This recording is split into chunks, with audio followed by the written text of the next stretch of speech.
రాజకీయాల్లో కక్ష సాధింపులకు దిగుతూ చంద్రబాబు చెడు విత్తనాలు నాటుతున్నారని శ్రీకాకుళంలో జగన్ మండిపడ్డారు. అవే రేపటి రోజున వృక్షాలవుతాయని హెచ్చరించారు జగన్.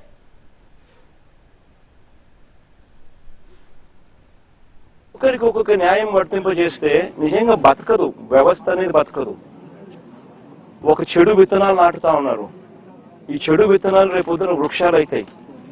మీరు ఏదైతే నాటుతా ఉన్నారో రేపొద్దున అది ఒక వృక్షమై మొత్తం సిస్టమ్ ని నాశనం చేస్తుంది. అబ్సల్యూట్ గా అన్పార్డనబుల్, క్షమించరాని తప్పు ఇది.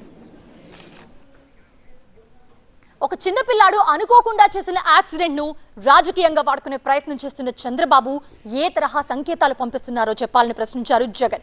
80 ఏళ్ల వయసులో చంద్రబాబు ఈ తరహా రాజకీయాలు దారుణమన్నారు జగన్. ఆ దుర్మార్గపు ఆలోచన చేసే దాంట్లో కూడా కనీసం ఈ 18 ఏళ్ల పిల్లాడు, ఈ పిల్లోడి జీవితం నాశనం అవుతుందని కూడా కనీసం చంద్రబాబు నాయుడు ఆలోచన చేయడం లేదంటే నిజంగా అడుగుతా ఉన్నా. 80 ఏళ్ల వయసు వస్తా ఉంది చంద్రబాబు నాయుడు. మనిషి అన్నం తింటున్నాడా, గడ్డి తింటున్నాడా అని అడుగుతా ఉన్నా. అబ్సల్యూట్లీ రాజకీయాలను ఒక నీచమైన స్టేట్ లీక్ తీసుకొని పోవడం ఇది. నేను అడుగుతా ఉన్నా, ఒక్కొక్కరికి ఒక్కొక్క న్యాయం ఉంటుందా అని చెప్పి. రాష్ట్రంలో మాఫియా రాజ్యం నడుస్తుందన్నారు జగన్. చంద్రబాబు, లోకేష్లు మాఫియా కంటే దారుణంగా పాలన సాగిస్తున్నారని మండిపడ్డారు. మీడియాలో ఒక కట్టుకథ రాయిస్తారు, దానికి యాంగిల్స్, వక్రీకరణ, ట్విస్టింగ్, మసాలాలు అన్ని కలిపి తర్వాత టీడీపీ సోషల్ మీడియా దాన్ని అందుకుంటుంది. ఆ అందుకున్న దాన్ని చివరకు పోలీసులు దాన్నే కేసుగా మార్చేస్తారు.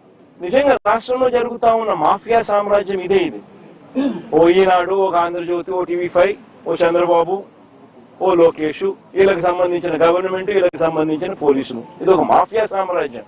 నిజంగా ఇది ధర్మమేనా అని చెప్పి నిజంగా అందరూ కూడా, ప్రతి ఒక్కరూ కూడా గుండెల మీద చేతులు వేసుకుని ఆలోచన చేయాల్సిన అవసరం ఉన్న ప్రశ్న ఇది.